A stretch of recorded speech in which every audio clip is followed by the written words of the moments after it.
सभी को जय माता दी। कक्षा 11 स्टेट सब्जेक्ट में मैं गिरीश सर आप सभी स्टूडेंट्स का हार्दिक स्वागत करता हूं।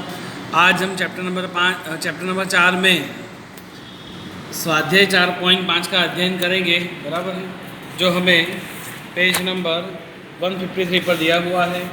स्वाध्याय 4.5 कल हमने क्वेश्चन नंबर 1 देख लिया था, सवाल नंबर 2 देखते हैं। दो कंपनियों के प्रशासनिक कर्मचारियों का वेतन की सूचना निम्नानुसार है।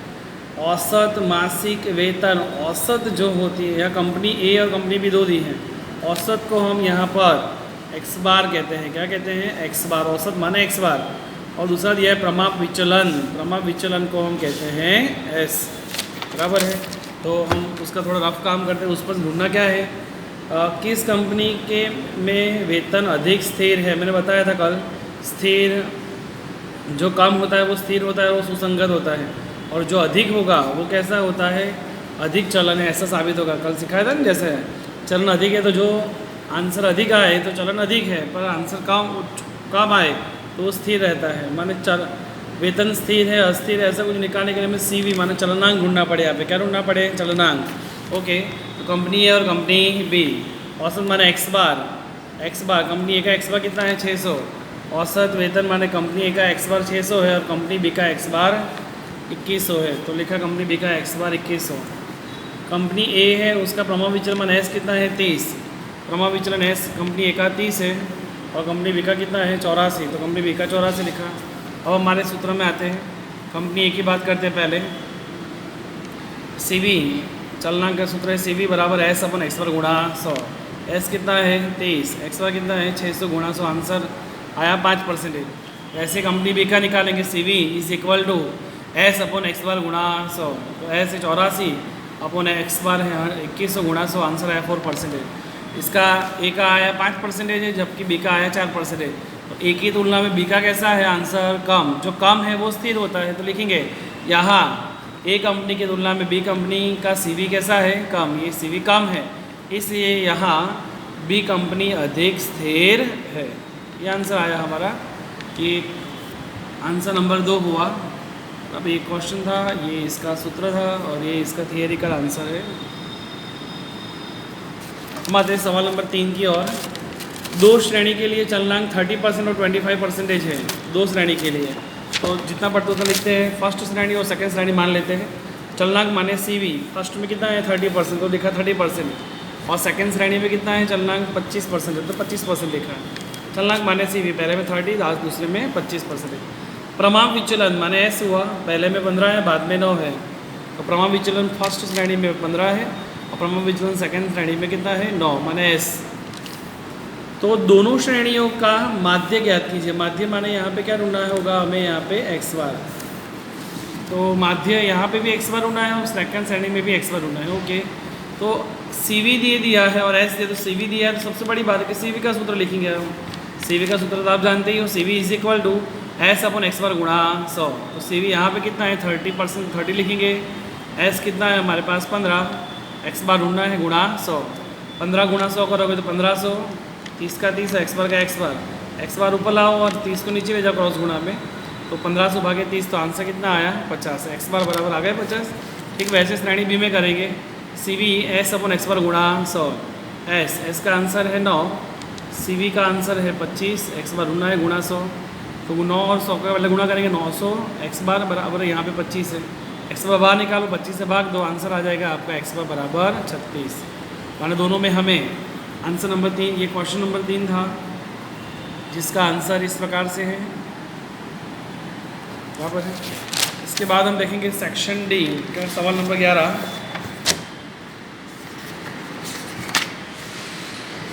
ये रहा सेक्शन D और क्वेश्चन नंबर 11 में क्या कुछ लिखा, अलग प्रकार के मेथड को देखते हैं। प्रचलित संकेत में सिग्मा D बराबर दिया है, सिग्मा D स्क्वायर दिया है और n दिया है, और कल्पित माध्य को हम बोलते हैं A बराबर दिया है। इस सूचना का चलनांक ज्ञात कीजिए। तो ये मेथड हमने नहीं सिखाई है, अगर एग्जाम आ जाए तो कैसे सॉल्व करना है तो वो देखते हैं। चलनांक माने CV ढूंढना है, तो हमें यहाँ पर सिग्मा D दिया है, सिग्मा D स्क्वायर दिया है, n दिया है, कल्पित माध्य A बराबर 4 दिया है। उनका कहना है कि चलनांक CV ढूंढो। सबसे पहले तो आपको एक्स बार ढूंढना पड़े। CV ढूंढने का, CV का सूत्र है आपका एस अपन एक्स बार गुणा 100, तो एस तो ढूंढना, पहले एक्स बार ढूंढेंगे। एक्स बार का अगर कल्पित माध्य दिया है ए, तो एक्स बार का ए का सूत्र ऐसा है कि एक्स बार बराबर A plus sigma D upon N, तो गुणा सी होता है पर सी नहीं दिया है तो नहीं लिखेंगे। A plus sigma D upon N, तो ए का आंसर कितना है 4 प्लस सिग्मा डी कितना है 25, एन कितने हैं 100, भाग दिया 0.25, 4.25 आंसर है एक्स बार। अगर प्रमाण विचलन का सूत्र लिखे एस में, जो यहाँ नई मेथड है, तो आपने कहते थे सिग्मा एक्स आई स्क्वायर करते थे, तो इसकी जगह यहाँ sigma D square upon N minus sigma D upon N का whole square, sigma D square upon N minus sigma D upon N का होल स्क्वायर। तो सिग्मा डी स्क्वायर हमें दिया है, सिग्मा डी स्क्वायर दिया 272 अपॉन एन, एन कितने दिए 100 minus sigma D upon N, तो ये रहा सिग्मा डी अपॉन एन, तो सिग्मा डी 25 भागे 100 0.25 आया था ना, तो हम डायरेक्ट लिखा 0.25 का स्क्वायर, इसको भाग देंगे तो 2.72, 0.25 का स्क्वायर करोगे तो 0.0625 कटा दो 2.6575 आएगा, जिसका अंडर रूट निकालते ही इसका आंसर आ जाएगा 1.63। चलनांक सी वी का सूत्र है एस अपॉन एक्स बार गुणा 100, एस आया 1.63, एक्स बार आया 4.25 गुणा 100 गुणा भाग किया, आंसर है 38.35%। ये सेक्शन डी का आंसर 11 था। पहले हमने एक्स बार ढूंढा, एक्स बार पर से हमने प्रमाण विचलन ढूंढा, बराबर है। अब उसी सेक्शन डी में 13वां सवाल देखते हैं जो बहुत सरल है। सेक्शन डी सवाल नंबर 13, 10 अवलोकनों का योग, मोस्ट टाइम की बात, अवलोकनों का योग दिया है हमें, क्या दिया है अवलोकनों का 10, तो मैंने एन बराबर कितना होगा 10, अवलोकनों का योग, अवलोकनों को एक्स आई बोलते हैं, मैंने अवलोकनों का योग माना सिग्मा एक्स आई होगा, अवलोकनों का योग माना सिग्मा एक्स आई बराबर 80, व उनके वर्गों का योग माने अवलोकनों के वर्गों का योग, वर्ग माना एक्स आई स्क्वायर हुआ, तो एक्स आई स्क्वायर है 800। इस सूचना का चलनांक, चलनांक माने क्या ढूंढना है सी वी, चलो वापस से एन बराबर 10 दिया है, अवलोकनों के योग को सिग्मा एक्स आई कहेंगे, उनके वर्गों का योग माने वर्ग माने स्क्वायर करना है, सिग्मा एक्स आई स्क्वायर दिया 800। चलनांक ढूंढो, चलनांक के लिए पहले माध्य एक्स बार निकालना पड़े, एक्स बार का सूत्र था sigma X I upon N, sigma X आई कितना 80 और एन 10 भाग दिया 8 आया, जबकि एस का सूत्र मैंने सिखाया था अंडर रूट में sigma X I square upon N minus X bar का whole square, sigma X I square कितना है 800, एन 10 माइनस एक्स बार कितना है 8 का स्क्वायर, 80 माइनस 64 करेंगे तो 16 अंडर रूट आएगा 4, एस बराबर 4, मैंने चलनांक C V is equal to S upon X bar गुणा 100, 4 अपॉन 8 गुणा 100 बना 50% आया आंसर। ये आंसर नंबर 13 हुआ।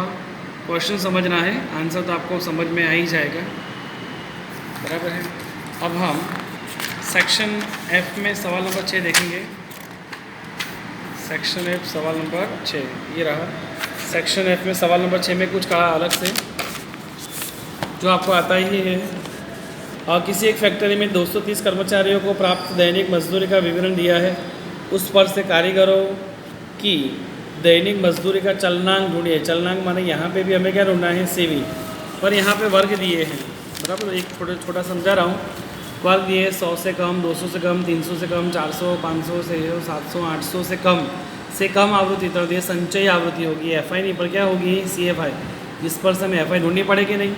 अब पहले 100 से कम है तो 200 से कम, सब में 100 का अंतर, तो पहले 100 में 100 गए तो बचे कितने 0, माने फर्स्ट वर्ग आपका बनेगा 0 से 100, 100 से 200, 200 से 300, ऐसा करते करते लास्ट में वर्ग कौन सा बनेगा 700 से 800, 700 से 800 बना। एफ आई ढूंढनी पड़े, पहले 12 में से कुछ नहीं जाएगा तो 12 के 12, 12 में से कुछ 0 जाएगा तो 12 के 12। अब ये 30 है, 30 में से 12 घटाओ, तो मैंने लिखे 30 में से 12 घटाया कितना आए 18, फिर उसके नीचे बड़ी संख्या में छोटी घटाने की, 65 में से 30 घटाओ, 65 में 30 घटाए तो 35, ठीक। वैसे आपकी एफ आई सबकी मिलेगी, बराबर। आपको चलनांक ढूंढने के लिए एक्स बार चाहिए, एक्स बार का सूत्र आप जानते हो sigma F I X I upon N, तो एक्स आई निकालनी पड़े, एफ आई एक्स बार निकालने पड़े। एक एक्स बार के लिए एक्स आई कैसे निकालते हैं आप जानते हो कि अधर सीमा उधर सीमा का रोड करके 2 से भाग देंगे, यानी 0 + 100 तो 100 के आधे 50, 100 और 200 300 के आधे 150, ऐसे एफ आई निकालेंगे। फिर एफ आई और एक्स आई का गुणा करेंगे तो एफ आई एक्स आई मिलेगी, जैसे 12 × 50 तो 600, 18 × 150 तो 2700, ऐसे आपको आगे की संख्या मिलती जाएगी। अब हमें यहाँ पे क्या ढूंढना है F I X I square, F I X I square में क्या करोगे एक्स आई और एफ आई का गुणा करोगे तो आपको ये संख्या मिलेगी, माने जैसे 600 × 50 तो करो 6 × 5 = 23, और 3 0 तो आएगी माने 3000 आए, और इसका गुणा करते जाओगे तो आगे की संख्या आपको मिलती जाएगी। माने एक्स आई और एफ आई एक्स का गुणा करोगे एफ आई एक्स स्क्वायर मिलेगा। सूत्र में क्या यूज़ करोगे आप, x bar sigma F I x है अपॉन एक्स बार मिला। एस का सूत्र क्या आएगा, आगे सीखा था हमने, क्या सीखा था कि अंडर रूट में sigma F I X square upon N minus X bar का होल स्क्वायर, माने एफ आई एक्स का स्क्वायर जो भी मिलेगा वो रखोगे यहाँ पे, अपॉन एन से भाग दोगे, एक्स बार जो ढूंढा उसे घटाओगे, उसके आधार पर आप सी वी मिल जाएगा एस अपॉन एक्स बार गुणा 100। तो वर्ग हो तो आपको एक्स आई निकालनी है, एफ आई एक्स का गुणा करना है, फिर एफ आई एक्स स्क्वायर में एफ आई एक्स का एक्स से गुणा करोगे तो आगे का आपका आंसर सेक्शन एफ का छठा मिल जाएगा। और सेक्शन एफ का ये 8वां सवाल समझा रहा हूँ, ऐसे ध्यान दें। यहाँ पे भी उनका कहना है कि सापेक्ष चलन अधिक है, मान जिसका आंसर अधिक है तो चलन की बात करें तो यहाँ पे भी चलनांक ढूंढा है। चलनांक माने क्या हुआ, सी वी। और प्रॉब्लम यहाँ पे समूह ए का भी ढूंढना पड़ेगा, समूह बी का भी। वर्ग दोनों में कॉमन रहेंगे, पहले में वर्ग लिखेंगे 20 से 30, 30 से 40, 40 से 50, 50 से 60, 60 से 70, और समूह एक ही एफ आई में लिखेंगे 7, 10, 20, 18, 7। तो पहले इन दोनों को लेके पूरा सवाल सॉल्व करोगे, सेक्शन ए समूह ए करके पूरा सवाल, इसका एस निकालोगे, एक्स बार निकालोगे, सी वी निकालोगे, फिर वर्ग यही रहेंगे। इसी वर्ग के साथ फिर क्या फिर से सवाल गिनोगे बी, वर्ग यही रहेंगे पर एफ आई बदल जाएगी। एफ आई क्या रहेगी 5, 9, 21, 15, 6, फिर से पूरा सवाल सॉल्व करोगे, और जिसका सी वी अधिक होगा उसका चलन कैसा होगा, अधिक। बराबर है। तो आज का आपका संपूर्ण होमवर्क जो है वो इस प्रकार से रहेगा। होमवर्क स्वाध्याय 4.5 का सेकेंड एंड थर्ड, उदाहरण 20 और 21, सेक्शन सी का 8वां सवाल, जिसमें विचरण ज्ञात करने के लिए कहा है। विचरण माने क्या होता है, एस का स्क्वायर। एस ज्ञात करना, सी वी का सूत्र रखोगे तो एस मिल जाएगा, तो एस का स्क्वायर निकालोगे तो सी वी, हमें ऐसे एस का स्क्वायर निकालोगे तो आपको विचरण मिल जाएगा। बराबर। सेक्शन सी का 8वें में विचरण ध्यान रखना। सेक्शन सी का ही 10वां सवाल, सेक्शन डी का 11वां और 13वां सवाल जो हमने अभी सिखा भी दिए, 11वां और 13वां। सेक्शन एफ का 6ठा और 8वां। फिर से एक बार होमवर्क 4.5 का सेकेंड थर्ड, उदाहरण 20-21, सेक्शन सी का 8वां और 10वां, सेक्शन डी का 11वां और 13वां, सेक्शन एफ का 8वां, 6ठा और 8वां। सभी स्टूडेंट प्रैक्टिस करें, प्रैक्टिस से ही परफेक्ट बनते हैं। और मैक्सिमम अच्छे मार्क्स लाने के लिए आपको अच्छी तरह से तैयारी करनी ही चाहिए। सभी को जय माता दी।